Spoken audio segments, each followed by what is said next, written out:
신앙 고백하심으로 새벽 예배드립니다.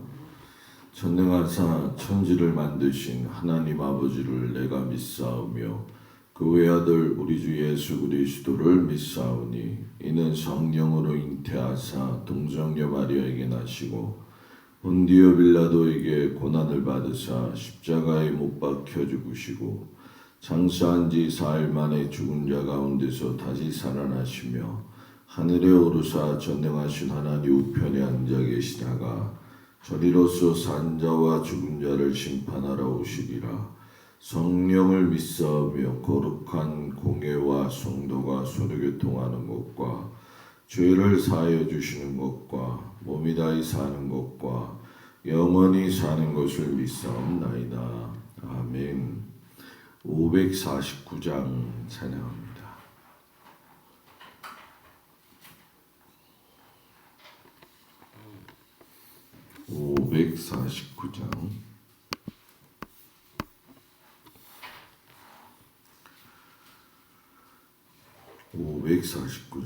내 주여 뜻대로 행하시옵소서.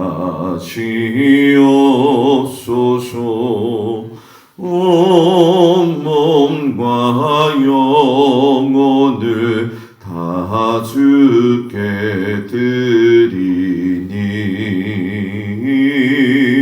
이 세상 고락가 주 인도하시고 날 주가 나셔서 뜻대로 하소서.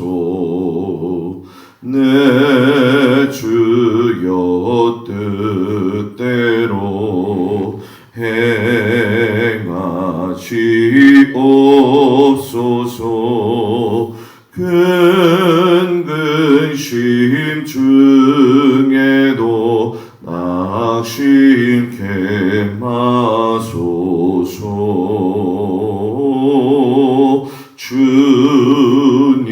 주님도 때로는 울기도 하셨네. 날 주가 나셔서 뜻대로 하소서.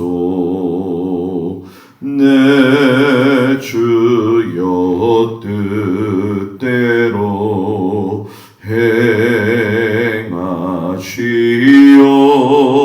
행하시옵소서.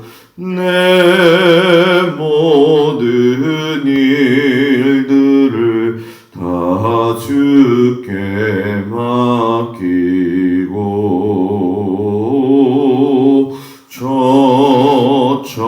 저천성 향하여 고요히 가리니 살든지 죽든지 뜻대로 하소서. 아멘. 오늘 말씀은 미가서 1장부터 3장까지 말씀입니다. 읽을 말씀은 미가서 3장 말씀 1293쪽 나와 있습니다. 구약성경 1293쪽.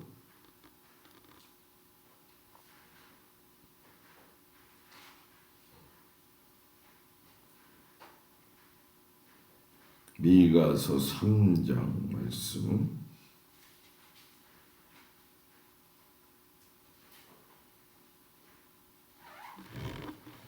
미가서 3장 1절부터 12절까지 말씀 1293쪽 말씀을 다 같이 봉독하겠습니다.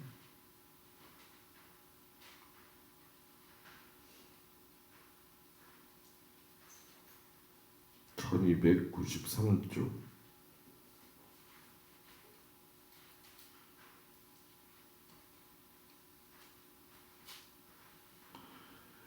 내가 또 이르노니 야곱의 우두머리들과 이스라엘 족속의 통치자들아 들으라. 정의를 아는 것이 너희의 본분이 아니냐.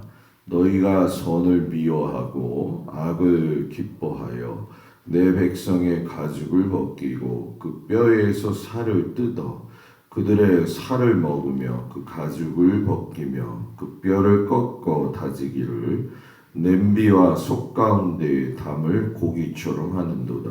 그때 그들이 여호와께 부르짖을지라도 응답하지 아니하시고 그들의 행위가 악했던 만큼 그들 앞에 얼굴을 가리시리라.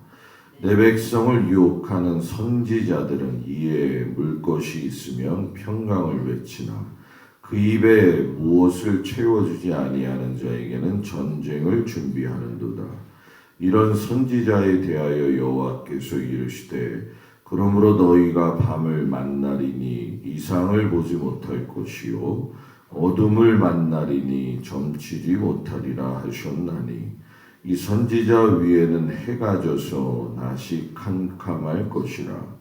선견자가 부끄러워하며 술객이 수치를 당하여 다 입술을 가릴 것은 하나님이 응답하지 아니하심이거니와 오직 나는 여호와의 영으로 말미암아 능력과 정의와 용기로 충만해져서 야곱의 허물과 이스라엘의 죄를 그들에게 보이리라. 야곱 족속의 우두머리들과 이스라엘 족속의 통치자들 그 정의를 미워하고 정직한 것을 굳게 하는 자들아 원하노니 이 말을 들을지어다. 시온을 피로 예루살렘을 죄악으로 건축하는도다. 그들의 우두머리들은 뇌물을 위하여 재판하며 그들의 제사장은 삭슬 위하여 교훈하며 그들의 선지자는 돈을 위하여 점을 치면서도 여호와를 의뢰하여 이르기를 여호와께서 우리 중에 계시지 아니하냐. 재앙이 우리에게 임하지 아니하리라 하는도다. 이러므로 너희로 말미암아 시온은 갈아엎은 밭이 되고 예루살렘은 무더기가 되고 성전에 사는 수풀의 높은 곳이 되리라. 아멘. 주님 앞에 나온 성도들을 축복합니다. 미가 선지자는 이사야 선지자하고 동시대에 활동한 선지자죠. 미가서가 7장밖에 되지 않지만은 그 말씀에는 3가지의 메시지가 들어있어요. 하나는 1장과 2장에는 백성들을 향해서 하시는 말씀이 있고 두 번째 메시지는 3장부터 5장까지 야곱의 우두머리들, 쉽게 설명하면은 이스라엘 족속의 통치자들에 대해서 말씀을 하고 계시고 또 마지막 미가 6장하고 7장에는 전체를 다 이렇게 일컬어 가지고 하나님의 말씀을 들어라라고 시작을 하죠. 미가 선지자가 남유다 모레셋이라고 하는 곳에서 아주 태어난 그런 선지자인데 남유다의 왕 가운데 보게 되면은 요담 왕 그리고 아하스 왕, 히스기야 왕이 다스리던 그때의 이사야 선지자하고 같이 활동을 했었죠.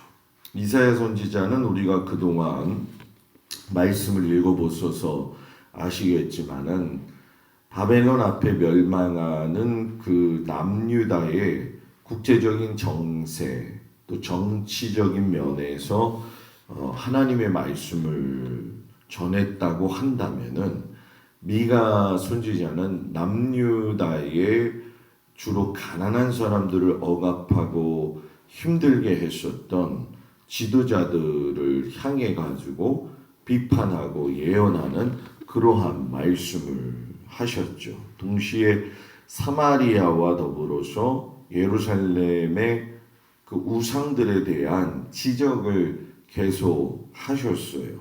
그렇기 때문에 이 미가 선지자를 보게 되면 북이스라엘과 남유다의 아주 영적 상황을 아주 그대로 아주 적나라하게 보여주는 그러한 말씀이 되어지죠. 특별히 이제 보게 되면 두 도시를 이야기할 적에 북이스라엘의 중심은 사마리아였잖아요. 그리고 남유다의 중심은 예루살렘이었었는데 지도자들, 특별히 이제 거짓 선지자들이 너무 난무하는 시대에 살고 있었기 때문에 사마리아에서도 선한 것이 나올 수가 없고 예루살렘에서도 선한 것이 나올 수 없기 때문에 이제 그 이목의 집중을 베들레헴에다 집중을 시키면서 이제 예수님 곧 메시아가 베들레헴에 오실 것이다라고 이야기했던 사람이 바로 이 미가 선지자죠. 그래서 동방박사 세 사람도 미가서의 말씀을 통해서 메시아가 유대 땅에서 태어난 것을 유대 땅 베들레헴에서 태어난 것을 알게 되어지죠. 이 미가 선지자가 말씀한 그대로 이 사마리아는 아수르에 의해 가지고 3년 만에 멸망을 하게 되고 남유다는 우리가 잘 아는 것처럼 한 18개월 동안 버티다가 결국은 바벨론에 의해서 무너지게 되어지죠. 이 상황들을 갖다가 살펴보게 되면은 미가 선지자는 지도자들에 대한 죄악을 많이 지적하셨어요. 그래서 미가서 2장 1절 2절에 보면 그들이 침상에서 죄를 꾀하며 악을 꾸미고 날이 밝으면 그 손에 힘이 있으므로 그것을 행하는 자는 화 있을진저 밭들을 탐하여 빼앗고 집들을 탐하여 차지하니 그들이 남자와 그의 집과 사람과 그의 산업을 강탈하도다. 그러니까 다른 사람이 있는 것들을 다 뺏었다는 얘기죠. 8절 9절에 가서도 보면 의복에서 겉옷을 벗기고 부녀들을 그들의 즐거운 집에서 쫓아내고 어린 자녀에게서 나의 영광을 빼앗았다. 이렇게 얘기를 해요. 하나님이 가장 싫어하시는 것이 가난한 자들을 향한 핍박이었는데 이들은 강탈했다라고 이야기하면서 지도자들에 대해서 아주 신랄하게 비판을 하고 계시지요. 그래서 우리가 이 제사장 나라의 삶을 추구하면서 그들을 잘 인도해야 할 지도자들이 이 중요한 하나님의 말씀보다는 세상 잡다한 이야기만을 하면서 이끌어 갔다는 거죠. 그러니까 결국 예언을 한다고 그들도 했지만은 실상은 하나님 보시기에 악한 헛된 거짓된 예언만 하게 되어졌고 그리고 약한 자들에 대해서 횡포가 너무나도 심했던 상황 속에서 그걸 왜 그들이 고치지 않았느냐? 그들은 그것 때문에 행복했거든요. 그것 때문에 부유했거든요. 그러니까 미가 선지자가 아무리 얘기를 해도 들으려 하지 않았다라는 거죠. 일단 내가 지금 당장 좋은데 우리도 그런 경우가 있잖아요. 내가 지금 문제가 없다. 그러면은 하나님의 말씀을 들어도 그걸 받아들이지 않는 경우 참 많이 있거든요. 그러니까 이 미가 선지자를 통해서 하나님은 그 남유다의 그러한 상황들 아주 무감각해져 있는 그때의 영적 상황들을 바라보시면서 안타까워하셨죠. 그러면서도 우리가 소망을 가질 수 있는 건 뭐냐 하면은 하나님은 남은 자가 분명히 있다라는 거예요. 우리 엘리야 시대 때에도 하나님께서 구별하여 놓으셨던 선지자들, 하나님의 사람들이 있었던 것처럼 미가 선지자의 그 시대에도 아무리 악한 세대일지라도 하나님은 남은 자들을 남겨 놓으셨다라는 거죠. 그래서 이 남은 자들을 분명히 구원하실 것이다 라고 이야기를 하고 계시는 거죠. 그래서 이 미가 선지자를 보게 되면은 지도자에 대한 책망이 굉장히 강해요. 3장 1절에 보면은 야곱의 우두머리들과 이스라엘 족속의 통치자들아 들으라, 정의를 아는 것이 너의 본분이 아니냐. 너희가 정의를 뭐예요? 행하지 않는다는 거죠. 핍박하고 강탈하고. 그래서 2절에 보면 너희는 선을 미워하고 악을 기뻐하고 백성의 가죽을 벗기고 뼈에서 살을 뜯어 그 살을 먹는다. 굉장히 섬뜩한 표현들이잖아요.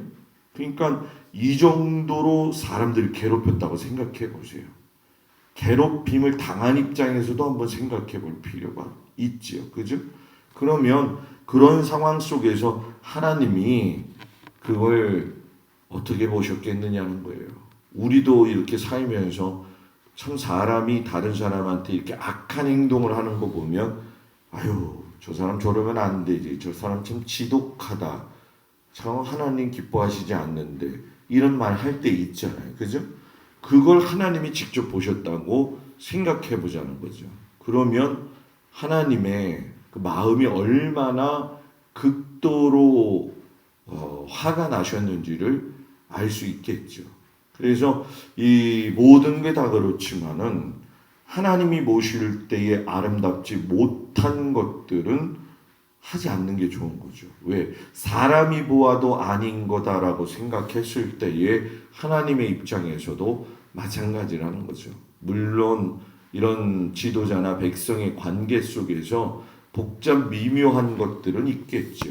그러나 중요한 것은 이 우두머리들을 이야기하시면서 그들이 하나님의 뜻이 아닌 자신들의 삶을 위해서 점을 쳐서 돈을 받고 죄를 저지르는 그 모습이 다윗 시대하고 너무 달랐다는 거예요. 이 다윗 시대는 사무엘하 8장 15절에 나오지만은 모든 백성에게 정의와 공의를 행하셨다. 이렇게 얘기를 해요. 그러니까 어느 누구 하나 빠짐이 없고 소홀함이 없이 백성들을 살피시고 도우셨다라는 거죠. 그런 의미에서 본다고 한다면 우리의 삶에서 하나님이 보실 때에 얼마나 우리의 삶이 하나님 앞에 가까이 나아가서 하나님의 말씀대로 살아가느냐, 이 부분에 대한 거는 심각하게 다시 한번 고민하면서 하나님의 뜻을 이루어갈 수 있는 믿음의 백성이 되어야 되겠죠. 그래서 이 예루살렘을 보고 또 북이스라엘의 사마리아를 보면서 하나님이 안타까워하신 것은 너희 죄가 크다라는 거죠. 그리고 그 죄에 대해서 미가 선지자를 통해 가지고서는 계속적으로 말씀하셨다라고 하는 것은 심판 자체의 목적이 있는 게 아니라 너희가 돌아서서 하나님 앞에 올바로 서라. 이렇게 깨우쳐 주시기 위함이었다라는 거죠. 그러나 그들이 죄악이 이미 몸에 많이 배어져 있기 때문에 심각성을 깨닫지 못했다라고 하는 것을 보면서 우리가 죄라고 하는 것은 무뎌지면 느끼지 못하는구나. 우리 항상 그렇지만은 무감각해진다라고 하는 것.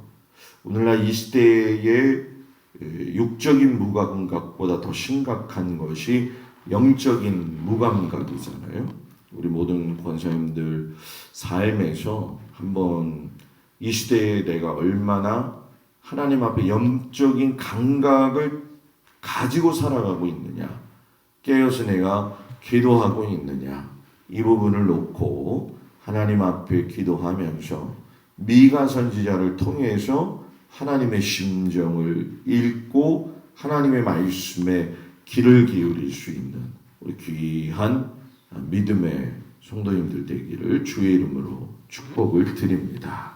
기도합니다.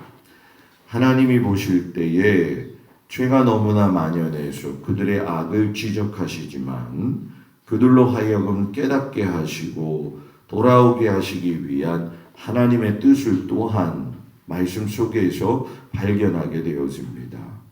다른 사람의 마음을 아프게 했던 당시의 지도자들과 백성들의 관계 속에서 하나님 슬퍼하시며 그들이 하나님 앞에 온전히 서기를 원하셨던 그 모습, 오늘 우리에게도 동일하게 하나님은 그런 은혜와 사랑으로 우리를 붙드신다는 사실을 다시 한번 깨닫게 하여 주셔서 우리의 믿음이 하나님을 생각하고 하나님의 말씀대로 남을 생각하고 위로하고 힘을 주며 살 수 있는 은혜로운 믿음의 백성이 되게 하시옵소서. 아버지, 오늘 하루도 비가 오고 있지만 이제 하나님께서 함께 해주셔서 모든 성도들의 일터와 삶의 터전과 귀한 자녀들과 육신의 건강을 또 영적인 건강을 주님 붙들어 주시기를 간절히 예수님의 이름으로 기도드렸습니다. 아멘. 하늘에 계신 우리 아버지여, 이름이 거룩히 여김을 받으시오며 나라의 마옵시며 뜻이 하늘에서 이루어진 것 같이 땅에서도 이루어지이다. 오늘날 우리에게 일용할 양식을 주옵시고 우리가 우리에게 죄진 자를 사하여 준 것 같이 우리 죄를 사하여 주옵시고 우리를 시험에 들지 말게 하옵시며 다만 악에서 구하옵소서. 나라와 권세와 영광이 아버지께 영원히 있사옵나이다.